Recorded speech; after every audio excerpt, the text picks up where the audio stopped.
हरिओम। हर हर महादेव। जो दिव्य कथाएं होती हैं, जो प्रेरक कथाएं होती हैं, वो मनुष्य के जीवन की दिशा और दशा दोनों परिवर्तित कर देती हैं। प्रेरक कथाओं से व्यक्ति का जीवन सुधर जाता है। प्रेरक कथाओं से व्यक्ति के जीवन का रास्ता बदल जाता है और व्यक्ति उनसे सीखता है और अपने जीवन को सुव्यवस्थित कर लेता है। ऐसी ही एक कथा, इस आदमी को नहीं बचाना, इस आदमी की मदद नहीं करना। एक देश का एक राजा था। राजा बड़ा परोपकारी था। उसके परोपकारी के चर्चे चारों तरफ को फैला हुआ था। कोई कहीं भी कोई बात सुनता तो कहता कि भाई यहाँ का राजा बहुत परोपकारी है, बड़ा नेक इंसान है, सदैव दूसरों की मदद करता है, उसके राज्य में प्रजा सुखी है और आनंद के साथ है। एक दिन वो सभा में बैठा हुआ था, आए हुए लोगों की समस्याओं को सुन रहा था, साथ ही उनका समाधान कर रहा था। इतने में एक सन्यासी आते हैं और सन्यासी सीधा आकर राजा के समक्ष खड़े हो जाते हैं। राजा ने सन्यासी को प्रणाम किया, कहा कि गुरुवर, आपकी जो भी इच्छा हो मुझे बताइए। सन्यासी ने कहा, राजन, मैंने सुना है तुम बहुत परोपकारी हो, जो तुमसे कुछ मांगता है आप उसे दे देते हो। बोले, जी मैं तुमसे कुछ मांगना चाहता हूं। राजा ने ऊपर से नीचे देखा, ये तो सन्यासी है और लंगोटी लगाए हैं, हाथ में उसके चिमटा है और एक हाथ में कमंडल है, इसे तो कुछ चाहिए ही नहीं, 2 वक्त की भोजन के अलावा। तो उन्होंने कहा कि ठीक है, बताइए आपको क्या चाहिए। बोले, राजन, तू इस राज्य का राजा है, तू मुझे पूरा राज्य दान कर दे। राजन ने कहा, तथास्तु, जो परमात्मा की जैसी इच्छा होगी होगा तो वही। तो उसने राजपाट दान कर दिया और राजा वहां से निकल लिया। राजा ने अपने पूरे शरीर से राज जेवरात, राजसी चिन्ह सारा उतार कर एक वलकल धारण करके निकल लिया। चलता गया, दूसरे राज्य की सीमा में पहुंच गया। राजन को बहुत तेज प्यास लगी थी। राजा कुएं की तरफ बढ़ रहा था, उधर कुएं से आवाज आ रही थी, बचाओ बचाओ, कोई है क्या, बचाइए, कोई है क्या। राजा ने झांक करके देखा तो देखा कुएं में एक मनुष्य पड़ा हुआ है और दूसरा शेर पड़ा हुआ है, एक सर्प पड़ा हुआ है और एक बंदर है। राजा आश्चर्यचकित, सांप, शेर और बंदर और मनुष्य, जिनके तीनों चारों की प्रवृत्ति अलग अलग है और वो एक साथ पड़े हुए हैं। तो राजा से गुहार लगाई जंगल के राजा ने। मान्यवर, मनुष्य की बोली बोल रहे थे, मान्यवर आप हमारी रक्षा करें, आप हमें बचा दीजिए, हमारे ऊपर उपकार कीजिए। राजा तो परोपकारी था, उपकारी था, उसका तो जीवन इसी में गुजरता था। राजा पानी पीना तो भूल गया, उसने रस्सा लिया और कुएं में नीचे लटका दिया। जंगल के राजा ने रस्से को पकड़ लिया और चढ़ करके कुएं पर आ गए। राजा को डर तो लग रहा था, लेकिन मन में था मैं तो परोपकार कर रहा हूं, ये मेरा क्या बिगाड़ सकता है। जंगल के राजा ने कहा, मान्यवर आपने मेरे ऊपर अतुकी कृपा किया, अनंत कृपा किया, आपके कारण इन प्राणों की रक्षा हुई है। मैं इस जंगल का राजा हूं, आपका ये उपकार मुझे जीवन पर्यंत याद रहेगा। जब भी कभी आपको कोई मेरी मदद की जरूरत पड़े मुझे पुकारिएगा, मैं आपकी सेवा अतिथि सत्कार में हमेशा रहूंगा। लेकिन राजन, मान्यवर एक बात याद रखना, कुएं में एक मनुष्य है, उसको मत बचाना, वो अच्छा व्यक्ति नहीं है, कह के चला गया। राजा ने फिर कुएं की तरफ देखा। सर्प कहता है, मान्यवर मुझे बचा लो, ए व्यक्ति मुझे तुम बचा लो। राजा ने बाल्टी लटकाई, सर्प उसमें बैठ करके ऊपर आ गया। बड़ा विषैली था, बहुत विषैला था, चेहरे से बड़ा खूंखार था, लेकिन उसने राजा को सर झुकाकर, मान्यवर यानी कि उस मनुष्य को, राजा को सर झुका करके प्रणाम किया। कहा कि आप मुझसे घबराइए मत, मुझसे चिंता मत करो, आपने तो मेरे प्राणों की रक्षा किया है और मैं सदैव आपका आभारी रहूंगा। मान्यवर, जब भी आपको मेरी जरूरत पड़ेगी आप मुझे स्मरण करना, मैं उड़कर आपके पास आ जाऊंगा, मैं इच्छाधारी हूं। लेकिन आपसे एक बात कहना चाहता हूं, कुएं में जो मनुष्य है ना, ये आदमी अच्छा नहीं है, इसको मत बचाना। राजा सोचता है, शेर ने भी कहा कि बचाना नहीं, ये सर्प भी कह रहा है बचाना नहीं, चलो खैर, मेरा तो काम परोपकारी का है। फिर रस्सा डाला तो बंदर दौड़ करके, बंदर ने उसको पकड़ लिया। आया, बंदर ने भी कहा, राजन, मान्यवर, आपका मैं बहुत आभारी हूं, आपने मेरे प्राणों की रक्षा की, लेकिन जब भी आपको मेरी आवश्यकता पड़े मैं हाजिर हो जाऊंगा। यही सारे जंगल जो है ना, इन्हीं पेड़ों पर मैं रहता हूं। लेकिन प्रभु, जो नीचे कुएं में मनुष्य है ना, उसको मत बचाना, वो अच्छा आदमी नहीं है। तीनों ने मना किया राजा को, लेकिन राजा तो परोपकारी था, राजा का काम ही परोपकार करना था, दूसरों की मदद करना था, सहयोग करना था, दूसरे के मन को प्रसन्न करना था। उन्होंने फिर रस्सा डाला, मनुष्य चढ़ करके कुएं से बाहर आ गया।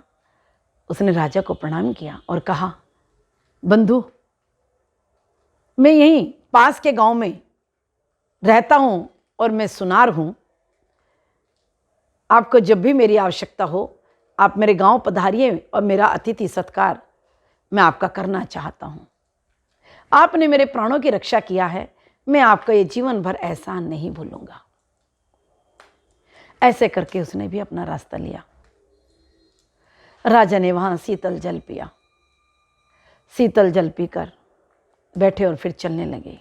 घनघोर जंगल था, राजा पगडंडी से चले जा रहे थे तो याद आया कि इसी जंगल में तो शेर रहता है और रात्रि बहुत होगी, क्यों ना उसका अतिथि बना जाए। उन्होंने जंगल में आवाज़ शेर को लगाई, शेर ने आवाज़ पहचान लिया, शेर दौड़कर आया, अपनी गुफा में ले गया, राजा के लिए नाना प्रकार के फल फूल की व्यवस्था करी और सुबह चलते समय एक बड़ा दिव्य हार, राजा ने कभी इतना सुंदर हार नहीं देखा था, वो हार उन्हें भेंट किया। राजा ने कहा कि भाई मैं इस हार का क्या करूँगा, मैं तो साधारण सा इंसान हूँ, मुझे इसकी आवश्यकता नहीं है। लेकिन शेर नहीं माना, उसने उपहार उसको भेंट किया। राजन वहाँ से चल दिए, जंगल पार करके गांव आ गया। चलते चलते दोपहर का वक्त हो गया, राजन को भूख सताने लगी तो उन्होंने पूछा कि यहाँ इस गांव में एक सुनार रहता है। तो बोले बिल्कुल, सीधे जाइए, आगे उसकी दुकान है। सुनार के यहाँ गए, सुनार ने बड़ा अतिथि सत्कार किया, चरण धोए, बड़ा सेवा किया, बिठाया, भोजन के लिए समय आया, भोजन की थाली लगाई, भोजन किया साथ बैठकर। राजन ने कहा कि बंधु, ये हार कितने का होगा? ये हार मेरे पास है। हार देखते के साथ ही सुनार ने पहचान लिया, क्योंकि वो सुनार ने ही उस हार को बनाया था। जो उस राज्य का राजा था, उसका इकलौता पुत्र था, इकलौते पुत्र के लिए जब उसे युवराज की पदवी दी जा रही थी, उस समय सुनार ने उस हार को बनाया था। लेकिन राजा का इकलौता पुत्र शिकार पर गया और वहां से कभी लौट कर वापस ही नहीं आया। मनुष्य था, जानवर ने, उन 2 पैर के जानवर ने, 4 पैर के जानवर ने अतिथि सत्कार किया, क्योंकि वो जंगल का राजा था। शेर उसको जानता था कि विश्वास किसे कहते हैं, सेवा किसे कहते हैं, विश्वासघात किसे कहते हैं। उन्होंने वहां बड़ा सम्मान किया। और ये मनुष्य था, मनुष्य जानता है, मनुष्य लोभी है, मनुष्य लोभी के साथ साथ में ईर्ष्यालु है, मनुष्य दूरदृष्टि रखता है और स्वार्थी है और विश्वासघाती भी है। देखा राजा के पास, राजा का इकलौता पुत्र आज तक लौट कर नहीं आया और हार इस व्यक्ति के पास है। अगर ये हार मैं ले जाकर राजा को दे दूं तो राजा खुश हो जाएगा, क्योंकि उसके पुत्र की निशानी मैंने उन्हें दे दिया। कितना अच्छा रहेगा, राजा मेरा सम्मान करेगा। दूसरे ही पल मन चोर है, मन लोभी है, मन कपटी है, मन रागी है, द्वेषी है, लोभी के साथ अर्थ वाला है, सिर्फ अपना भला चाहता है, दूसरे का भला नहीं चाहता मनुष्य। उसने मन में सोचा, अगर मैं इस व्यक्ति को ही राजा को सौंप दूं कि तुम्हारे पुत्र की हत्या इस व्यक्ति ने करी है और इस व्यक्ति ने मुझे यह हार ला कर दिया, तो मुझे हो सकता है 2-4 गांव दान में मिल जाए। लोभी, लालची, स्वार्थी है मनुष्य। राजा के यहाँ गया और अतिथि उनके घर में सो रहा था, जिसको पता नहीं था कि सुबह क्या होगा। और वो सुनार राजा के घर गया और जाकर के कहा, मान्यवर, ये हार मुझे एक व्यक्ति ने दिया है और उसके पुत्र ने, आपके पुत्र की हत्या उसी ने किया है। सैनिक आए, घर में सोए हुए राजन को लेकर चले गए। जिसने परोपकारी को अपने जीवन को समर्पित कर दिया, जिसने परोपकार को ही तप कर लिया, जिसने परोपकार को ही मंत्र समझ लिया, जिसने परोपकार को ही ईश्वर का स्थान समझ लिया, जो ईश्वर के प्रति समर्पित था, ऐसे महात्मा धर्मात्मा राजा को सैनिक पकड़ने आ गए। और कुछ समय के बाद पता लगा कि उसे मृत्युदंड सुनाया जा रहा है। राजा बड़ा अफसोस में था कि शेर ने ठीक कहा था कि मनुष्य को नहीं बचाना, क्योंकि शेर न लोभी था, न लालची था, न स्वार्थी था, न विश्वासघाती था। लेकिन मनुष्य को चाहिए, कम समय में बहुत कुछ चाहिए, कम समय में मान सम्मान धन सब कुछ चाहिए। बेशक अपना जमीर ही क्यों ना बेचना पड़े, बेशक विश्वास ही क्यों ना तोड़ना पड़े, लेकिन सत्य को कभी असत्य की परछाई नहीं पड़ सकती, सत्य को कभी असत्य छू नहीं सकता। और वो था राजन, परोपकारी, सत्यवादी। उसको याद आया कि मुझे सर्प ने कहा था कि जब कभी जरूरत पड़े तो मुझे याद करना। राजा को फांसी का फंदा गले में डालने की तैयारी चल रही थी, मृत्युदंड सुनाया जा रहा था।